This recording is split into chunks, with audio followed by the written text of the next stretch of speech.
Long செயின்ஸை அழகாக்குறது எதுன்னு நினைக்கிறீங்க? Of course நான் கையில் வச்சுருக்கிறேன் இந்த மாதிரி அழகான தாமரை பதக்கம் பெண்டன்ஸ் தான். பாட்டிலேருந்து பேத்தி வரைக்கும் எல்லாருடைய ஃபேவரட். ஷார்ட் செயின்ஸ் தான் இந்த மாதிரி க்யூட்டான குட்டி குட்டி பெண்டன்ஸ் சூட் ஆகும்.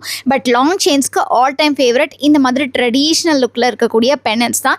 நிறைய கலெக்ஷன்ஸ் நம்ம திருவள்ளூர் ஜெயகுரு ஜுவல்லர்ஸ்லேருந்து பார்த்துட்ருக்கோம். இவங்களுக்கு திருவள்ளூரில் 2 பிரான்ச்சும் திருத்தணியில் ஒரு பிரான்ச்சும் இருக்குது. நம்ம ஜெயகுரு ஜுவல்லர்ஸில் ஆகஸ்ட் 14th வரைக்கும் கலக்கலான தூம் ஆடி ஆஃபர் ஸ்டார்ட் பண்ணிட்டாங்க. 1லேருந்து 10 சவரன் வரைக்கும் தங்க வாங்குறவங்களுக்கு ஒவ்வொரு சவரனுக்கும் 600 rupees ஆஃப். 10லேருந்து 20 சவரன் வரைக்கும் தங்க வாங்குறவங்களுக்கு ஒவ்வொரு சவரனுக்கும் 1000 ரூபாய் தள்ளுபடி. 20 சவரனுக்கு மேல தங்க வாங்குறவங்களுக்கு ஒவ்வொரு சவரனுக்கும் 1600 rupees ஆஃப். இது மட்டுமா, 1 கிலோ வர வெள்ளி வாங்குறவங்களுக்கு 7000 rupees, 1 கிலோவுக்கு மேல வெள்ளி வாங்குறவங்களுக்கு 10,000 rupees தள்ளுபடி தராங்க. ஸோ நீங்களும் இந்த ஆஃபர்ஸ் எல்லாம் அவைல் பண்ணோம்னா ஆகஸ்ட் 14th நம்ம ஜெயகுரு ஜுவல்லர்ஸ்க்கு விசிட் பண்ணுங்க. லோயஸ்ட் வேஸ்டேஜ்ல கல்வெச்ச பெண்டன்ஸ் மட்டும் இல்லாம இந்த மாதிரி full gold pendants, single hook, double ஹூக்னு நிறைய வெரைட்டிஸ் இருக்கு. ஷாப் விசிட் பண்ணி செக் பண்ணி பாருங்க. ஆன்லைன் மூலமா ஆர்டர் பண்ண ஸ்கிரீன்ல தெரியுற நம்பரை கான்டாக்ட் பண்ணுங்க.